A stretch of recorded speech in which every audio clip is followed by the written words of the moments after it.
చూస్ country delight, live better. ఇప్పుడే country delight యాప్ని download చేసుకోండి. ఎస్, సో ఇప్పుడు అసలు సిసలైన టైం, మన మెగాస్టార్ చిరంజీవి గారు మాట్లాడే టైం వచ్చేసింది. ఏమాత్రం ఆలస్యం చేయకుండా ఆయన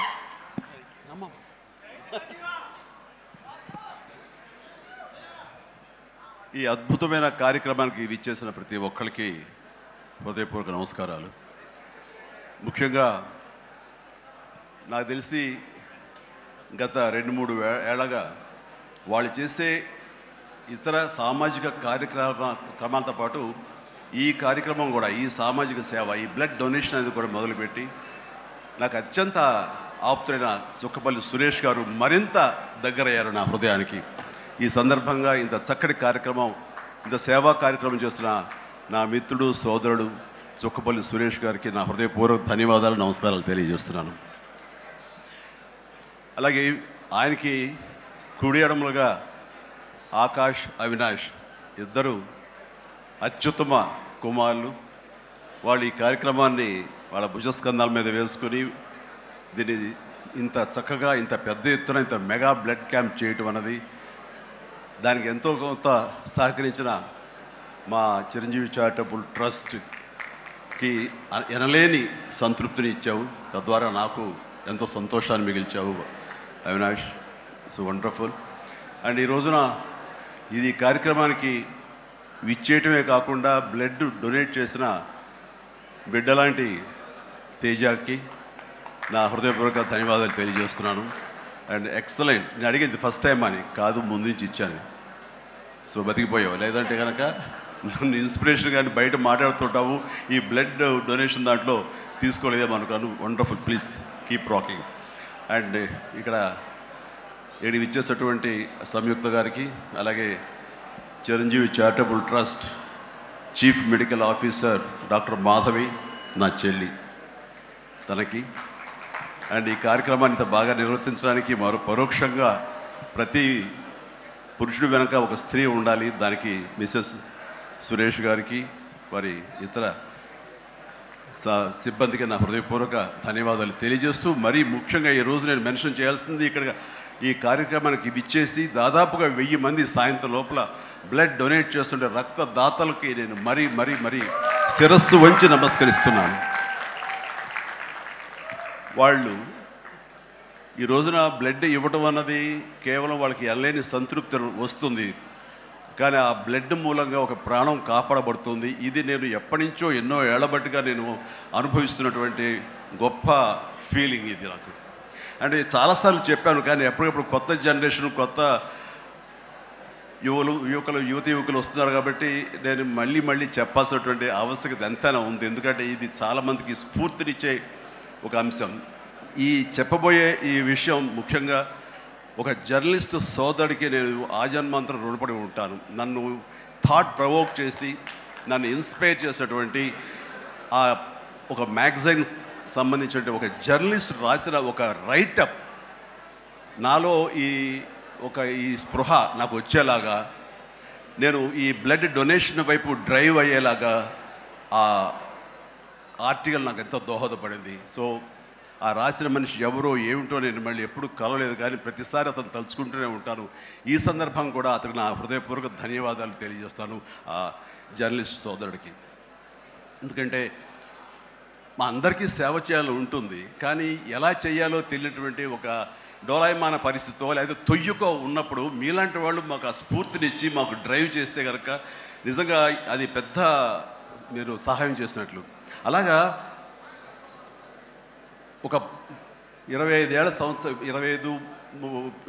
సంవత్సరాల క్రితం బ్లడ్ దొరకక అనేక మంది ప్రాణాలు కోల్పోతున్నారు. అది ప్రసవ సమయంలో కానివ్వండి, అయితే ఈ యాక్సిడెంట్ సమయంలో కానివ్వండి, అలాగే తలసీమ వ్యాధిగ్రస్తులు కానివ్వండి, క్యాన్సర్ పేషెంట్స్ కానివ్వండి, ఇలాగ రకరకాల వ్యాధిగ్రస్తులు చనిపోతున్నారు అని తెలిసిన తర్వాత బ్లడ్ దొరకదా, బ్లడ్ ఇవ్వరా, ఎంతమంది ఉన్నారు, ఎందుకు ఇవ్వలేరు అన్న థాటు నన్ను ఎప్పుడు తొలుస్తూ ఉండేదన్నమాట. సో మన ఫ్యాన్స్ని మనం వేరే వాటికి డ్రైవ్ చేసే కంటే వేరేగా వాళ్ళని వాడుకుంటూ మన కీర్తి మరింత పైకి ఎదిగేలాగా వాడుకునే కంటే వాళ్ళని ఈ బ్లడ్ డొనేషన్ వైపు మనం మళ్లించగలిగితే కనుక వాళ్ళు అత్యంత శక్తివంతమైన మనుషుల్ని సామాజిక సేవ వైపు మనం డ్రైవ్ చేయగలిగితే, వాళ్ళని ఛానలైజ్ చేయగలిగితే కనుక ఆ కన్న తల్లిదండ్రులు కానీ, ఆ సొసైటీలో ఉన్నటువంటి ఇతర వ్యక్తులు కానీ, ఆ సమాజంలో వాళ్ళు కానీ వాళ్ళ పట్ల ఉన్న దురభిప్రాయాలని పోగొట్టుకుని మంచి అభిప్రాయం ఏర్పడుతుంది కదా, వాళ్ళకి అల్లని సంతృప్తి వస్తుంది కదా, తద్వారా నేను కూడా ఎంతో సంతృప్తి చెందినవాడిని అవుతాను, ఒక మంచి పని చేసినటువంటి దానికి నాంది పలికినవాడిని అవుతానంటూ ఆ రోజు నన్ను ఇచ్చిన పిలుపు, నిరంతరంగా పెర్సిస్టెంట్గా ఇచ్చిన పిలుపుకి ఈ రోజున వేల మంది, లక్షల మంది ఈ రోజున ఈ కార్యక్రమాల్లో పాల్గొంటూ వస్తున్నారు. ఎనలేని సంతృప్తి పొందడమే కాదు, ఎంతోమందికి ప్రాణాలని కాపాడుతున్నారంటే కనుక అది నాకు చాలా గర్వకారణంగా ఉంది. ఇందాక తేజ సజ్జ అన్నట్లుగా ఈ బ్లడ్ డొనేషన్, రక్తదానం అనేసరికి గబుక్కని స్ఫురించే పేరు చిరంజీవి అన్నారంటే కనుక భగవంతుడు నాకు ఇచ్చిన గొప్ప అవకాశం. ఇలాగా ప్రతి ఒక్కరి మధ్యలో రక్తదానం అనేసరికి నా పేరు వాళ్ళ స్ఫురణకు రావడం, నేను గుర్తు రావడం అనేది నేను ఎన్నో జన్మలు చేసిన పుణ్యఫలంగా నేను భావిస్తున్నాను. దానికి థ్యాంక్ యూ ప్రతి ఒక్కరికి. ఇక్కడ సరే ఎన్నెన్నో ఇన్సిడెంట్స్ వింటుంటాము, ఎన్నెన్నో ఇది ఆఖరి నిమిషంలో ప్రాణాలు ఎలా కాపాడబడ్డాయని వింటుంటాం. కానీ ఈ మధ్య నాకు మనసుకు అత్యంత దగ్గరగా జరిగిన ఒక ఇన్సిడెంట్ మీతో షేర్ చేసుకోవాలనిపిస్తుంది అనమాట. ఎవరో ఒక పొలిటీషియన్, సరే ఎవరికైనా సరే చాలా సాఫ్ట్ టార్గెట్, ఎవరైనా ఏదో మాట అనేసి ఏం పర్వాలేదు.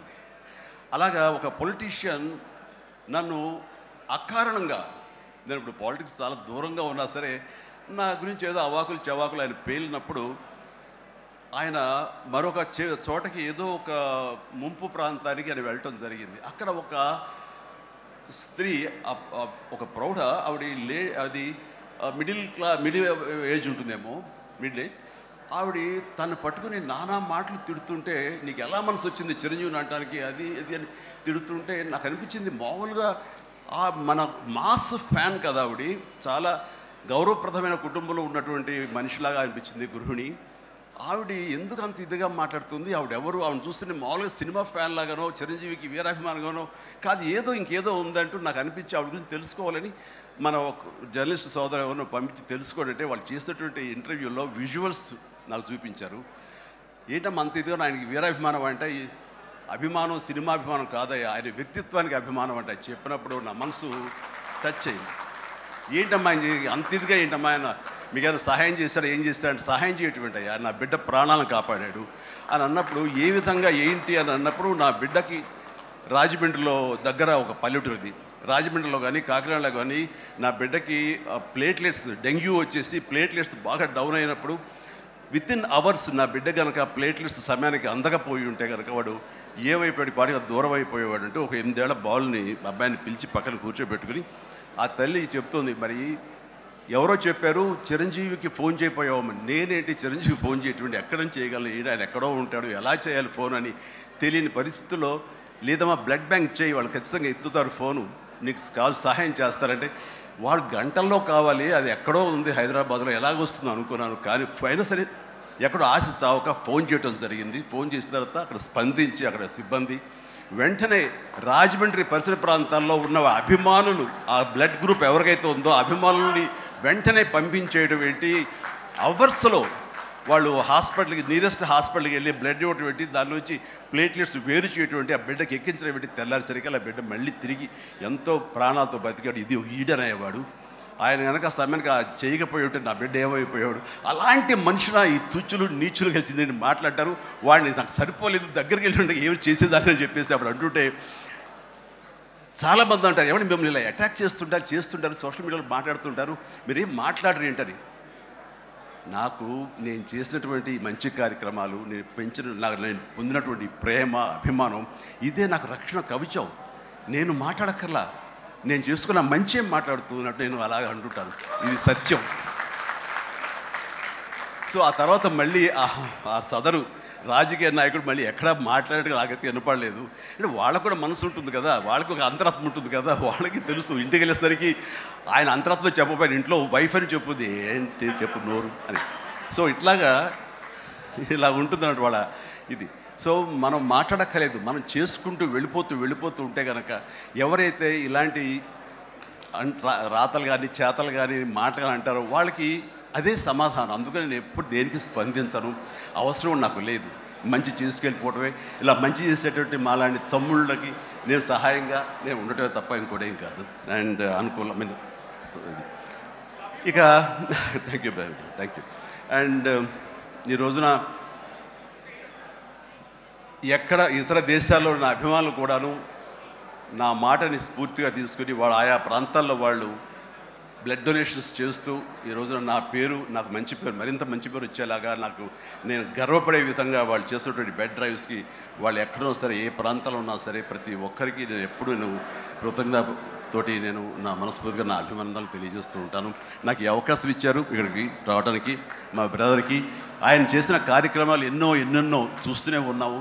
అండ్ దానికి ధీటుగా ఎవరు నిలబడలేరు. అలాగే నిరంతరంగా వాళ్ళ నాన్నగారికి నివాళులు అర్పించే విధంగా ఇది వేళ ఇది సెంటనరీ ఇయర్, సో 100 సంవత్సరాల ఇది ఆయనకి నివాళులు అర్పించేలాగా ఆయన గర్వపడి కొడుకుని చూసుకుని ఎక్కడో సరే గర్వపడే స్థాయికి ఆయన సహాయ కార్యక్రమాలు చేయటం అన్నది ఆయనకి ఇచ్చే గొప్ప నివాళి. అండ్ ఈ సందర్భంగా మా బ్రదర్ని నేను మనస్ఫూర్తిగా అభినందిస్తున్నాను. అండ్ ఇలాంటి కార్యక్రమాలు ఎప్పుడు చేసినా సరే నన్ను పిలవండి, మీకు అందుబాటులో ఉంటాను, అందరూ కలిసి చేద్దాం. అండ్ ఫ్యూచర్లో మీరు ఎక్కడ ఏం చేసినా సరే మంచి కార్యక్రమాలు నాకు అవకాశం ఇవ్వండి, మీతోనే ఉంటారు. And thank you everybody. నమస్తే, థ్యాంక్ యూ.